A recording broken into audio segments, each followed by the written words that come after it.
मैं अपनी जिंदगी की वो रात कैसे भूल सकती हूँ जब मैं दुल्हन बनकर बैठी हुई थी, लेकिन मेरे अंदर खुशी नाम की कोई चीज नहीं थी। मेरा दूल्हा भी कमरे में नहीं आया था और मुझे अजीब सी घुटन का एहसास हो रहा था। कमरा पूरी तरह फूलों से सजा हुआ था, लेकिन फूलों की ये खुशबू मुझे कोई खुशी नहीं दे पाई थी, क्योंकि मेरे दिल की दुनिया लुट चुकी थी। मेरी माँ ने मेरी शादी मेरी मर्जी के खिलाफ कर दी थी, जबकि मैं अपने दोस्त के भाई माहिर से मोहब्बत करती थी। लेकिन माँ ने न जाने किस से मेरा रिश्ता तय कर दिया था और मुझे दिखाना तक सही नहीं समझा, और ना ही मैंने माँ से इस बात पर कोई सवाल किया था। जब माहिर नहीं तो फिर कोई भी होता, क्या फर्क पड़ता था। लेकिन मुझे क्या मालूम था कि मेरी माँ तो इस बात का भरपूर फायदा उठाएगी और मेरी शादी कैसे आदमी से कर देगी जो किसी काबिल ही नहीं था। सेज पर बैठ कर आने वाले वक्त के बारे में सोच कर ही मुझे नफरत का एहसास हो रहा था। मैं माहिर की जगह किसी और को नहीं देना चाहती थी, लेकिन उस वक्त मेरे कदमों तले से जमीन निकल गई जब दो कांपते हुए झुर्रियों वाले हाथों ने मेरा घूंघट उठाया। अपने दूल्हा पर नजर पड़ते ही मेरी चीख निकलते निकलते रह गई। वो देखने में 100 साल से भी ज्यादा मालूम हो रहा था और मैं तो सिर्फ अभी 18 साल की हुई थी।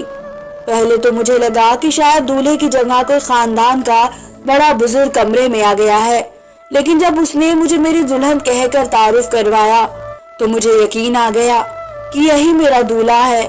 लेकिन मेरी माँ मेरे साथ ऐसा कैसे कर सकती थी, ये सोचकर ही मेरी रूह कांप गई थी कि मुझे अपने आने वाली जिंदगी इस बुढ़े के साथ गुजारनी होगी। इसका हड्डियों वाला चेहरा और कांपता वजूद देखकर मेरे रोंगटे खड़े हो रहे थे। जो भी था, मैं इस शख्स को किसी तौर पर अपना पति नहीं मान सकती थी। इसने अपने उन कांपते हुए हाथों से 4 सोने के कड़े निकाल कर मेरे हाथों में पहनाने की कोशिश की तो मैं फौरन ही उठकर खड़ी हो गई। इसके लिए तो अपने हाथों पर काबू करना भी बहुत मुश्किल था। मेरे लिए सब कुछ इतना अजीब सा था कि मैं खुद को संभाल भी नहीं पाई थी। अब भी ये सब मुझे कोई ख्वाब ही मालूम हो रहा था। मुझे अभी और इसी वक्त वापस अपने घर जाना था। मैं इस बुढ़े के साथ निभा नहीं कर सकती थी। मैंने अपने बुढ़े पति का हाथ बुरी तरह झटका तो सारे कड़े इधर उधर गिर गए। मेरा खून बुरी तरह जल रहा था। शादी के नाम पर मुझे जिंदा दफन कर दिया गया था और ये बात मुझे किसी सूरत में कबूल नहीं थी। मेरा नाम समन है और मैं कम उम्र होने के साथ साथ बहुत ही खूबसूरत और बहुत ही हसीन लड़की थी। कोई मुझे देखता मेरी तारीफ के बिना रह ना पाता, पर कोई पहली नजर में ही मेरी खूबसूरती का दीवाना हो जाता। माहिर तो पूरी तरह मेरा आशिक था। वो मेरे स्कूल की सहेली का भाई था और पिछले 4 साल से मेरी मोहब्बत में पूरी तरह डूबा हुआ था। इसकी मोहब्बत पाकर मैं खुद को बहुत खुशकिस्मत समझ रही थी, लेकिन मुझे क्या खबर थी कि मेरी किस्मत इतनी बदसूरत हो गई। मुझे अपनी किस्मत पर यकीन नहीं आ रहा था, लेकिन इस कदर उम्र वाले इंसान को स्वीकार करना भी मेरे लिए मुमकिन नहीं था। मेरे साथ बहुत बड़ा धोखा हुआ था और ये धोखा मेरी माँ ने ही किया था। वो बुढ़ा मुझे बार बार प्यारी दुल्हन कह रहा था, लेकिन मुझे इससे कोई वास्ता नहीं रखना था। इसे तो शायद ठीक तरह से दिखाई भी नहीं दे रहा था। मुझे अपने हुस्न पर बहुत नाज था और मैं हमेशा यही सोचती थी कि मेरा पति तो मुझे देखते ही घायल हो जाएगा, लेकिन यहाँ तो मामला ही उल्टा हो चुका था। मेरे पति की आंखें ही कुछ ठीक होती तो उसे मैं सही तरह से नजर आती। मैं इसकी बात सुनी अनसुनी करते हुए कमरे से बाहर निकल आई। बाहर कुछ जवान औरतें मौजूद थी जो मुझे देखकर हंसते हुए कहने लगी कि शादी की रात तुम क्यों कमरा छोड़कर निकल आई हो, वापस कमरे में जाओ, कहीं हमारे दादा तुम्हारे बगैर उदास न हो जाए। उनकी हंसी में छिपा मजाक मुझे बखूबी समझ आ रहा था। मैंने गुस्से में कहा कि मैं कैसे इस बुढ़े के साथ रह सकती हूँ, ये तो मेरे परदादा की उम्र का है। तो वो औरतें हंसकर कहने लगी कि तुम्हारी माँ को 2 लाख रुपए यूं ही तो नहीं मिल गए हैं ना, अब तुम्हारे हमारे दादा के साथ जिंदगी भर रहना होगा, क्योंकि तुम्हारी माँ ने तुम्हारी शादी नहीं की बल्कि 2 लाख के बदले तुम्हें बेच दिया है। उनकी बात पर मैं हक्का बक्का रह गई थी। मेरा पति उनका दादा था, यानी मैं उनकी दादी बन चुकी थी। वो भी मुझसे पहले न जाने कितनी शादियां कर चुका था और शायद वो औरतें ठीक ही कह रही थी। کیونکہ میری شادی سے پہلے ماں نے بہت زیادہ پیسے خرچ کیے تھے اور مجھے بتایا تھا یہ پیسے تمہاری سسرال والوں نے شادی کے خریداری کے لیے دیے ہیں، لیکن مجھے یہ نہیں معلوم تھا کہ یہ پیسے دراصل اس لیے دیے گئے تھے تاکہ ماں مجھے اس بڈھے کے ساتھ ودا کر دے۔ میری ماں شروع سے ہی بہت لالچی تھی، ہم نے ہمیشہ سے ہی غریبی دیکھی تھی، اس لیے جہاں 4 پیسے نظر آتے میری ماں پاگل ہونے لگتی، لیکن مجھے یہ نہیں معلوم تھا کہ اپنی لالچ میں اندھی ہو کر وہ میرے بارے میں سوچنا ہی بھول جائے گی۔ اب گھر واپس لوٹ کر بھی کوئی فائدہ نہیں تھا، کیونکہ اگر ماں نے اس قدر پیسے لیے تھے تو وہ کبھی مجھے اپنے گھر واپس نہیں رکھ سکتی تھی۔ میں اپنی جوانی کیسے اس بڈھے کے ساتھ خراب کر سکتی تھی؟ میری شادی سے پہلے ماں نے گھر میں ایک کمرہ بنوایا تھا اور گھر کی چھت بھی بدل گئی تھی۔ اس وقت مجھے ماہر کی محبت کے بچھڑنے کا غم اس قدر تھا کہ میں نے اس بات پر دھیان نہیں دیا کہ ماں کے پاس اس قدر پیسے آئے کہاں سے ہے، اور اگر میرے سسرال والوں نے بھی دیا ہے تو کیوں دیا ہے۔ اس بات کا جواب آج مجھے مل گیا تھا، لیکن بہت دیر ہو چکی تھی۔ میں تھکی ہاری واپس کمرے میں لوٹ آئی تھی۔ وہ بڈھا بستر پر بیٹھا میرا انتظار کر رہا تھا۔ شاید اسے یہ بات اچھی طرح معلوم تھی کہ میں اسے چھوڑ کر کہیں نہیں جا سکتی ہوں۔ مجھے کمرے میں داخل ہوتے دیکھ کر وہ مسکرایا تو میری جان پوری طرح جل کر خاک ہو گئی۔ اس بڈھے کے منہ میں تو 4 دانت بھی ٹھیک طرح سے نہیں تھے۔ مجھے دیکھتے ہوئے وہ کہنے لگا، میری دلہن، تمہیں میری پوتیوں نے بتا دیا ہوگا کہ تمہاری ماں نے پیسے لے کر تمہیں میرے ساتھ ودا کیا ہے، اس لیے آئندہ اس گھر کو چھوڑ کر جانے کی کوشش نہ کرنا، ورنہ شاید ساری زندگی تم پچھتاتی رہو گی۔ تم فکر نہ کرو، میں تمہیں بہت ہی محبت سے رکھوں گا۔ میری دوسری بیوی کے دیہانت کو کچھ مہینے ہو گئے ہیں۔ میں نے تم سے شادی بھی اس لیے کی ہے کیونکہ میرے گھر والے میرا خیال نہیں رکھ سکتے۔ میں اکیلا سارا دن یہاں وہاں پڑا رہتا ہوں، لیکن کوئی مجھ سے 2 لفظ بات کرنے والا بھی نہیں۔ سب کو بس میرے مرنے کا انتظار ہے۔ کچھ باتیں بول کر ہی اس بڈھے کا سانس بری طرح پھولنے لگا تھا اور وہ ایسے ہانپ رہا تھا جیسے کئی میلوں دور چل کر آیا ہو۔ یہ سوچ کر ہی میری جان نکل رہی تھی کہ اس بڈھے کی تو پوتیا بھی عمر میں مجھ سے کافی بڑی تھی۔ میری ماں نے میرے لیے کیسا آدمی چن لیا تھا جس میں نہ ہی طاقت بچی تھی اور نہ ہی ہمت۔ سبھی اس کی موت کے انتظار میں تھے، لیکن مجھے تو اس کی موت کا سوچ کر بھی ڈر آ رہا تھا۔ ہماری برادری میں تو رواج تھا کہ اگر کوئی عورت ودوا ہو جاتی ہے تو ساری زندگی اپنے پتی کے نام پر ہی بیٹھی رہتی ہے، اسے کبھی دوسری شادی کرنے کی اجازت نہیں ملتی۔ اور اس بڈھے کو دیکھ کر تو مجھے ایسا لگ رہا تھا کہ میری ساری زندگی بس اسی کے نام پر ہی گزرنے والی ہے۔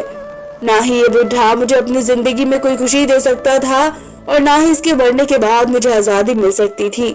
ماہر کی محبت کو کھو دینے کا دکھ ہی بہت بڑا تھا۔ اب اس 105 سال کے بڈھے کو اپنے پتی کے روپ میں دیکھ کر تو رہی سہی امیدیں بھی ختم ہو چکی تھی۔ مجھے یقین تھا کہ اس بڈھے میں بالکل بھی طاقت نہیں ہوگی اور نہ ہی وہ میرے ساتھ کوئی رشتہ بنا سکے گا، اور اب میں بھی یہی چاہتی تھی، یہ مجھ سے دور ہی رہے تو اچھا ہے۔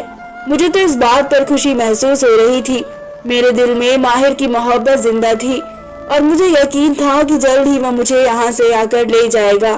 جب اسے پتا چلے گا کہ میری ماں نے اس کی جگہ میری شادی کس سے کی ہے تو وہ میری محبت میں دوڑا چلائے گا۔ مجھے کمرے میں آئے زیادہ دیر نہ ہوئی تھی کہ میرا بڈھا پتی چودھری تو میرے بستر پر لیٹنے سے پہلے ہی سو چکا تھا۔ جتنی دیر میں نے اپنے کپڑے بدلے اور زیور اتارے، اس کے خراٹے کمرے میں گونجنے لگے تھے۔ میرا دل خون کے آنسو رو رہا تھا۔ ہر لڑکی کی طرح شادی کو لے کر میں نے بھی بچپن سے ہی بہت سے خواب دیکھے تھے، لیکن وہ سب کے سب مٹی ہو چکے تھے۔ جہاں مجھے اس بات کی خوشی تھی کہ میرا پتی میرے ساتھ کوئی رشتہ نہیں بنا سکتا تھا، وہی اس بات کا دکھ بھی تھا کہ میری ساری زندگی ایسے ہی اکیلی گزر جانی تھی۔ میں نے ایک نظر حویلی کی دیواروں پر ڈالی جہاں میں ودا ہو کر آئی تھی۔ یہ دیواریں دیکھ کر مجھے گھٹن محسوس ہو رہی تھی۔ ایسا لگ رہا تھا جیسے زندگی بھر میں اسی میں قید ہو کر رہ جاؤں گی۔ اپنی ماں کی طرف سے میں بہت زیادہ نفرت کر چکی تھی۔ میری ماں نے اپنے حق میں بہت ہی اچھا سودا کیا تھا، لیکن میرے ساتھ جو ظلم کیا تھا، 2 لاکھ کی رقم میری ماں کے لیے تو بہت ہی بڑی تھی، کیونکہ میرا بابا ایک پھل بیچنے والا تھا اور اس کے باوجود بھی ہم ساری زندگی پھل کھانے کے لیے ترستے رہے تھے۔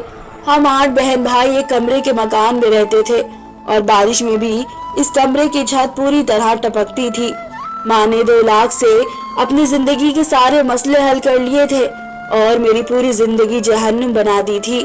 अगली सुबह मैं कमरे से बाहर निकली तो एक बहुत बड़ी सी डाइनिंग टेबल पर तकरीबन सारे ही खानदान के लोग जमा थे। वो सब मेरे पति के बेटे बेटी और पोते पोतिया थे जो उनकी शादी की खुशी में आए हुए थे। चौधरी के पोते पोतिया उम्र में मुझसे ज्यादा बड़े होने के साथ साथ कई बच्चों के माँ बाप भी थे। मेरे अंदर एक अजीब सी हसरत ने जन्म ले लिया था। मैंने एक नजर अपने ही उम्र के लड़कों पर डाली तो मेरे दिल में कसक सी उठने लगी। वो सभी बहुत जवान से थे। मुझ जैसी हसीन और खूबसूरत लड़की के लिए ऐसे ही किसी लड़के को होना चाहिए था। माहिर न सही लेकिन कोई तो ऐसा होता जो मेरी खुशी को पूरा कर सकता। उस वक्त टेबल पर मौजूद तमाम लोगों की नजरें ही मुझ पर जमी हुई थी और उनकी निगाहों में मेरे लिए जो कुछ था वो मेरे लिए बर्दाश्त करने काबिल नहीं था। इस पर से चौधरी का रवैया ऐसा था जैसे मैं कोई 22 या 24 साल का नया नवेला दूल्हा हो। चौधरी ने अजीब सी फरमाइश कर दी थी कि उसे मेरे हाथ से पहला निवाला खाना है और इतने लोगों की मौजूदगी में मेरे होश उड़ गए थे। बुढ़े को जरा शर्म नहीं आई थी। मुझे सबकी नजरों में तमाशा बना दिया था। सभी चौधरी की फरमाइश सुनकर मुंह दबाए हंस रहे थे और मेरा हाल ऐसा था कि काटो तो बदन में खून नहीं। मैं शर्म से पानी पानी हो रही थी। बहुत ही मजबूरी के चलते हुए मैंने एक निवाला चौधरी के मुंह में डाला और सर झुका लिया। बहुत ही मुश्किल से मैंने खाना खत्म किया और फौरन कमरे में दौड़ लगा दी। बिस्तर पर लेट कर न जाने मैं कितनी देर रोती रही थी। चौधरी ने मुझे रोता देखा तो परेशान हो गया और मेरे माथे को चूम लिया। चौधरी की इस हरकत ने मुझे और गुस्सा दिला दिया था लेकिन मैं खामोश होकर रह गई थी। मैं दिल ही दिल में सोच रही थी कि इससे तो यही अच्छा होता कि मेरी शादी चौधरी की जगह उसके किसी पोते से हो गई होती तो कम से कम मेरे लिए माहिर को भूलना कुछ तो आसान हो जाता। दिन बहुत तेजी से गुजर रहे थे और चौधरी के साथ मेरी शादी को 1 हफ्ता हो गया था। मेरे बुढ़े पति ने इस 1 हफ्ते में मेरे साथ कुछ नहीं किया था। मैं शादी के 1 हफ्ते बाद भी पूरी तरह कुंवारी थी। इसने मुझे सिर्फ अपनी सेवा के लिए मुझसे शादी की थी। कभी वह मुझे अपना सर दबाता तो कभी अपने पाँव। मैं उसकी सेवा करने से परेशान हो चुकी थी। सारा दिन वो मेरे सामने बिस्तर पर पड़ा रहता और कभी कभी तो आधा दिन भी सोते हुए गुजार देता। लेकिन हर रात सोने से पहले वो मुझे एक अजीब सी चीज खिलाता जो मैंने पहले कभी नहीं खाई थी। लेकिन वो चीज मुझे बहुत ही ज्यादा पसंद आई थी। मैं बहुत शौक से उस चीज को खाने लगी थी। मुझे तो उसका नाम भी मालूम नहीं था। मैंने अपनी पूरी जिंदगी में ऐसी शानदार चीज नहीं खाई थी। लेकिन जब से मैं वो खा रही थी मुझे अपने अंदर बहुत से बदलाव नजर आते हुए महसूस हो रहे थे। मुझे शीशे में देखते हुए भी अजीब सा लगने लगा था। मेरे वजूद में होने वाले बदलाव बहुत ही ज्यादा नजर आ रहे थे। मैं पहले से भी कहीं ज्यादा हसीन हो गई थी। मैं खुद को शीशे में देखती तो खुद पर से नजर ही ना उठा पाती। सिर्फ यही नहीं बल्कि मेरे जज्बात और एहसास में भी बहुत ज्यादा बदलाव आ गया था। मेरा दिल किसी और ज्यादा तड़पने लगा था और ये बात मेरी समझ से बाहर थी। एक दिन मेरी एक पोती ने आकर बताया कि आपकी कोई दोस्त मिलने आई है। मैं फौरन ही ड्राइंग रूम में गई तो ये देखकर हैरान रह गई कि वहाँ मेरी दोस्त के साथ माहिर भी बैठा था। वह मुझे देखने के लिए ही आया था और अब आंखें फाड़ फाड़ कर मुझे देख रहा था क्योंकि मेरे अंदर आने वाले बदलाव सही तौर पर नजर आ रहे थे। मेरे दिल में खुशी की एक लहर दौड़ गई थी। मुझे यकीन था कि वो मुझे अपने साथ ले जाने के लिए कोई ना कोई रास्ता निकाल ही लेगा। लेकिन उस वक्त मेरे जज्बात पूरी तरह ठंडे पड़ गए थे जब उसने मुझे सर झुकाकर शादी की मुबारकबाद दी और खुश रहने का कहा। मुझे माहिर से इस रवैये की उम्मीद हरगिज नहीं थी।